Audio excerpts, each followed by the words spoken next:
జనసేన నేత తిరుపతి ఇన్ఛార్జ్ కిరణ్ రాయల బాధితురాలు లక్ష్మి విషయంలో పోలీసులు వివక్ష చూపిస్తున్నారు. కిరణ్ రాయలపై ఎస్వి యూనివర్సిటీ పోలీస్ స్టేషన్లో లక్ష్మి ఫిర్యాదు చేశారు. ఆ తర్వాత ఆమె ఎస్పీ ఆఫీస్ కూడా వెళ్ళారు. అక్కడ కూడా స్పందన లేదు. కనీసం ఎక్నాలజ్మెంట్ కూడా ఇవ్వని పరిస్థితి. ఈ ఫిర్యాదుతో డిప్యూటీ సీఎం పవన్ అలాగే నాదెండ్ల మనోహర్లు పేర్లు తీసేయాలని పోలీసులు ఒత్తిడి తెచ్చినట్టుగా తెలుస్తోంది. రైట్ మూర్తి, ఏం జరుగుతోంది చూసాము నిన్న. సో బాధితురాలిపైనే తిరిగి కేసులు, సో ఏకంగా ఢిల్లీ లెవెల్లో తిప్పిన రాజకీయం వెరసి ఆమె ప్రస్తుతం ఎక్కడ ఉందో తెలియని పరిస్థితి. రైట్, ఏం జరుగుతోంది అసలు ఈ కేసులో? బాధితురాలకి న్యాయం జరిగే అవకాశం ఏదన్నా ఉందా? ఒక ఒంటరి మహిళకు అండగా ఉండాల్సిన ప్రభుత్వం అవ్వచ్చు, పోలీసులు అవ్వచ్చు, ఎందుకు మొండి చేయి చూపిస్తున్నారు? ఏం జరుగుతోంది?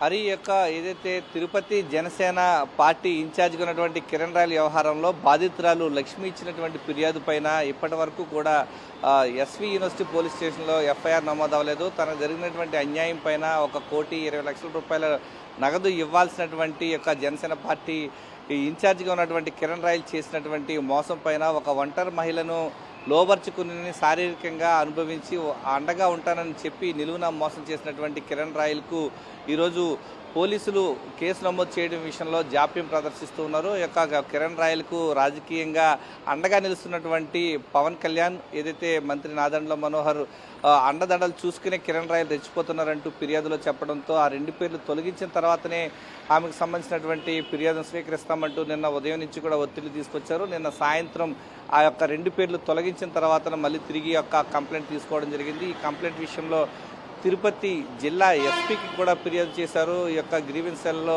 ఆ ఫిర్యాదు చేసినప్పటికీ ఆమెకు ఎక్నాలజ్మెంట్ ఇవ్వకుండా నిర్లక్ష్యం చేసినటువంటి పరిస్థితి. ఈ యొక్క నాటకీయ పరిణామాల నేపథ్యంలో ముందస్తుగానే కిరణ్ రాయల్ వ్యూహం రచించినటువంటి 2021లో నమోదైనటువంటి చాంద్వాజీ పోలీస్ స్టేషన్లో నమోదైన 417 ఎఫ్ఐఆర్కి సంబంధించి పీటీ వారెంట్ కింద ఆమెను జైపూర్ పోలీసులు నేరుగా తిరుపతికి రప్పించి వారిని పీటీ వారెంట్ కింద లక్ష్మిను మీడియా సమావేశం ముగించిన తర్వాత అరెస్ట్ చేయించడం జరిగింది. ఒక ముందస్తు వ్యూహంతో, ఒక పక్కా ప్రణాళికతో ఈ యొక్క ఒంటరి మహిళను వేధించి లోబర్చుకుని చీటింగ్ చేపించి ఇతనికి సూచన మేరకే ఈ యొక్క 2 లక్షల రూపాయలు జైపూర్లో సంబంధించినటువంటి వ్యక్తికి ట్రాన్స్ఫర్ చేయాలంటూ ఒత్తిడి తెచ్చిన నేపథ్యంలోనే ఈ యొక్క లక్ష్మి 2 లక్షల రూపాయలు ఆన్లైన్ ట్రాన్సాక్షన్ చేసిన ఘటనకు సంబంధించి ఆమెను నిన్న ఒక కేసు విషయంలో నిందితురాలుగా చేర్చారు.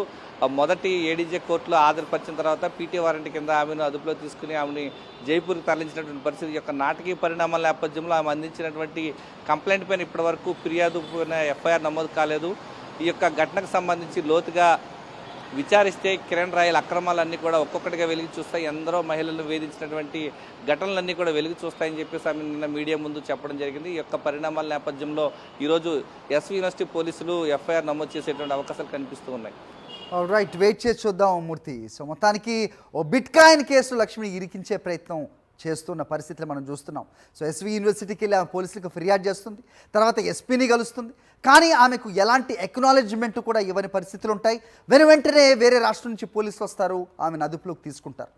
ప్రస్తుతం రాజస్థాన్ పోలీసులు అదుపులో ఉన్నారు, కోర్టులో హాజరుపరిచారు. పీటీ వారెంట్పై లక్ష్మిని జైపూర్ తీసుకెళ్లేందుకు కూడా కోర్టు అనుమతినిచ్చింది. ఈ క్రమంలో బీపీ డౌన్ అయిన ఆమె ఆ కోర్టు ఆవరణలోనే సొమ్మసిల్లి పడిపోయిన సిచ్యువేషన్ కూడా మనం చూసాం నిన్న.